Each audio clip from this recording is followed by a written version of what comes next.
Plague bearers. They are the main foot soldiers of Nurgle, made from the souls of mortals who died from his worst plagues.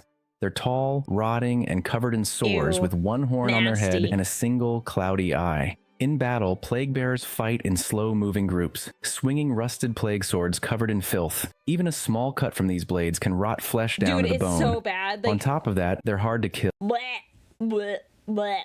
Pass. And the cloud of flies buzzing around them makes it even harder to land a clean shot from a distance.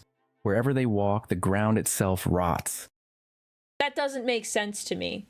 The flies that fly around them make it hard to land a shot from a distance. I don't believe that. That doesn't make... No.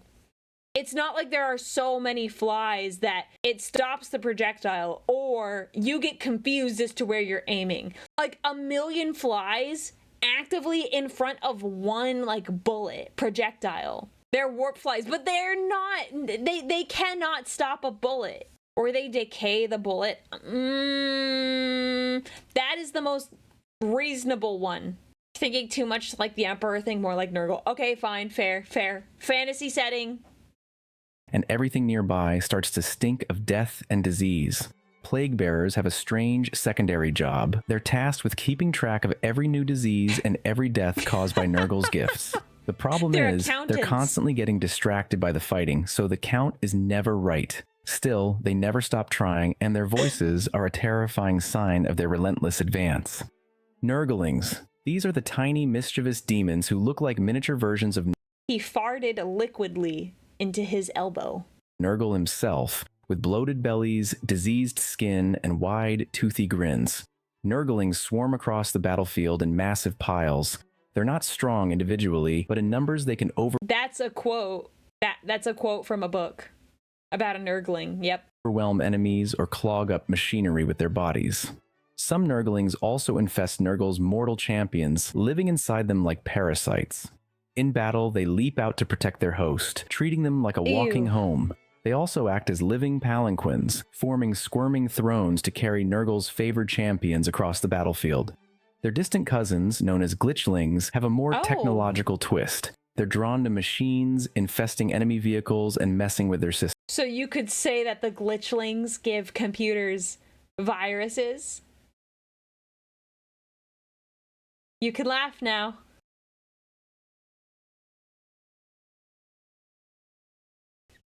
Kegarak is not pleased. Out of all Nurgle's demons, Nurglings are the best example of his playful, almost jolly side, spreading death and disease, but always with a big smile. Beasts of Nurgle. They are big, slug-like demons covered in slime, tentacles, and open sores. They might be war beasts by nature, but the truth is that Where is this art? This art here makes it look all cutesy. And then it's like, I'm sorry, those are two very different vibes. This is all like, oh, cutesy profile picture. This one, ooh. Or another example of Nurgle's more... See, this is what she looks like in her profile picture. This is what she looks like in person. jolly side. To them, a battlefield isn't a place for war. It's a giant playground full of potential friends. They'll slither up to enemies, trying to wrap their tentacles around them, completely unaware that their slime melts flesh and spreads lethal plagues. When their new friend dies, the beast gets confused for a moment, then wanders off to find someone else to play with, leaving a carpet of disease and rot behind it. It's not In bigger like that battles, when I play whole Darktide. packs of beasts squirm and flop across the field, acting like giant, overexcited pets, infecting everything they touch. Rot flies. These are giant bloated flies, each one the size of a small vehicle. These monsters are born directly from Nurgle's garden, when a beast of Nurgle finally gets tired of being ignored by its playmates and dies of sadness. Rot flies have none of the playfulness they once had. They're hateful creatures meant for hunting and spreading rot. Their wings beat with a droning buzz that spreads disease wherever they fly, and their barbed proboscis can impale enemies before pumping them full of plague. Although they're often used as mounts for plague bearers, rot flies are still demons in their own right, capable of acting alone or in swarms. A rarer version known as the battlefly exists, which is even bigger and often fights without a rider. Plague toads. Another terrifying beast from Nurgle's army. Plague toads waddle fought a lot straight of these into in battle, Bolt Gun. drawn to the smell of blood and rot. They aren't fast, but their thick flesh makes them Tempris. surprisingly hard to kill. When they reach the enemy, they lunge forward to swallow victims whole. Why is there a hole in the middle of the tongue? Is that like that for like actual toads and frogs? Well, probably frogs. Toads are... We're all thinking it, brother. We're all thinking it. Just me. No, it's not just me. There's other people thinking it. No. There were other people thinking it. There's proof in the chat. I read it from a chat, guys. Look, I'm gonna scroll up and I'm gonna out you, brother. Sorry, I'm gonna out you. Cat Paw Scarf said, who else is thinking it? And I read that. It's not just me. Drowning them in filth and acid.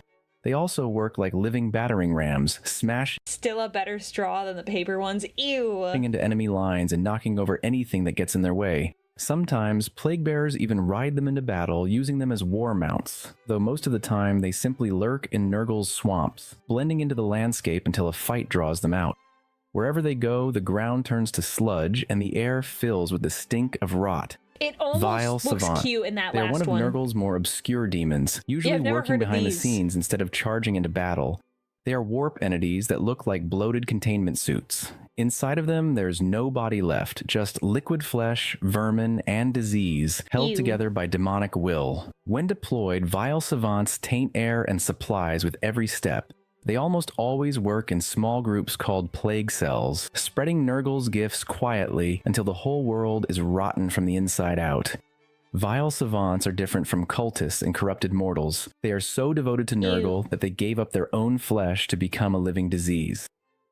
Molluscoids, slug-like demons with rubbery skin and gaping like a mouths full snail. of sharp teeth. Compared to Nurgle's other creations, they are far less common, usually found crawling through the darkest, most infected corners of plague-ridden worlds. Molluscoids are born directly from the land itself, spawned when rot and mutation completely overwhelm the environment. Ew, They aren't regular no, you don't want escargot from this, bro. Gross. parts of Nurgle's armies, though they've been used as mounts on rare occasions. Most of the time, they're just part of the local plague fauna, blending into the landscape, waiting for unlucky prey to wander too close. Heralds of Nurgle. They are the leaders of Nurgle's plague bearers, acting as field commanders in his armies. Each herald is tougher and more gifted with Nurgle's power than the demons they lead. There are several types, each with its own role. The Poxbringer is a battle psyker, using Nurgle's magic to spread disease and strengthen nearby demons.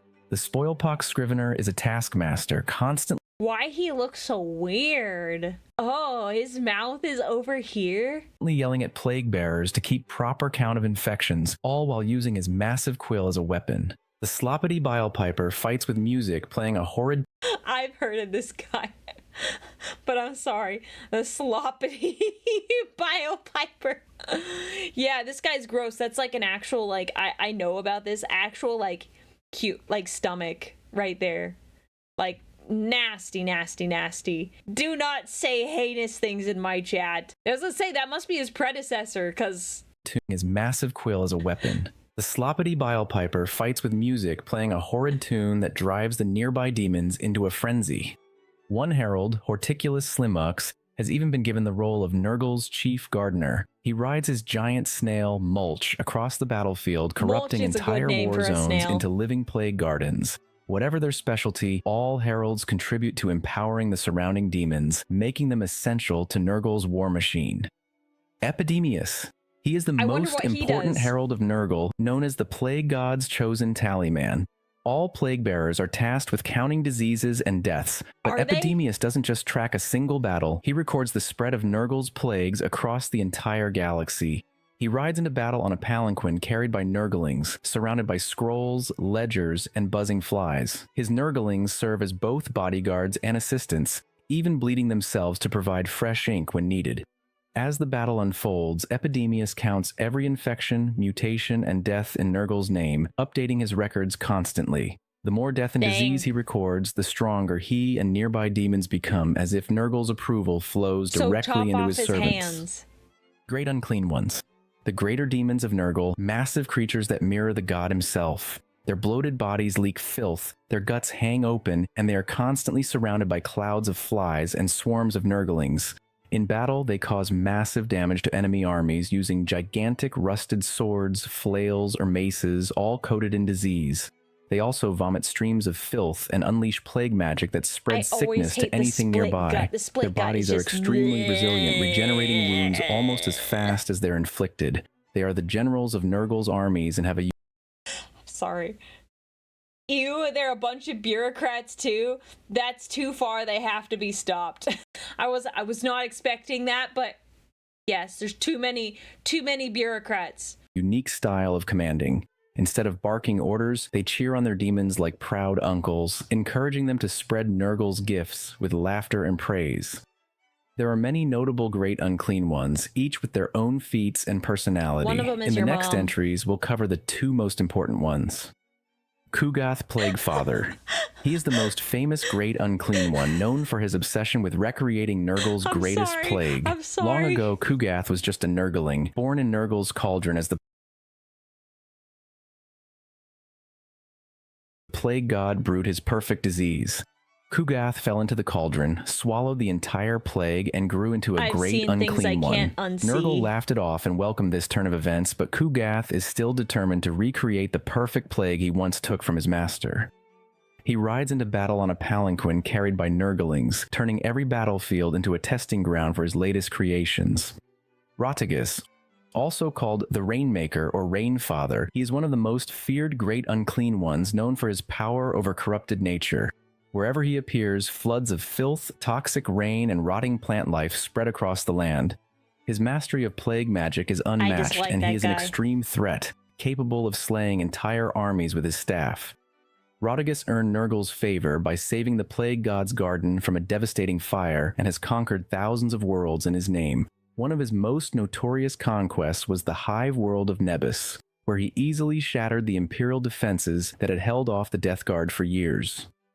Filth Lords. They are mortal champions who earned Nurgle's highest reward, ascension into immortal demonhood, becoming walking symbols of decay. This art is too good. Among it's so all good, demon it's princes, bad. Nurgle's champions are the slowest and most repulsive, but they are also by far the most resilient.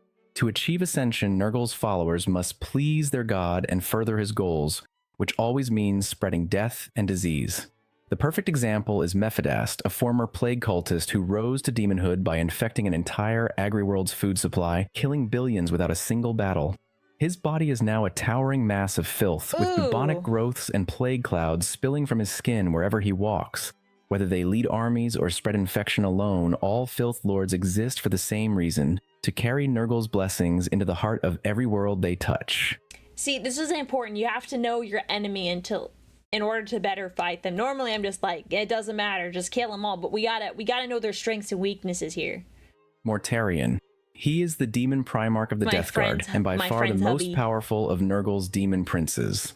Mortarion was once a loyal Primarch of the Emperor, but during the Horus Heresy, he and his legion fell to Nurgle, embracing the Plague God's gifts to survive a horrific warp plague.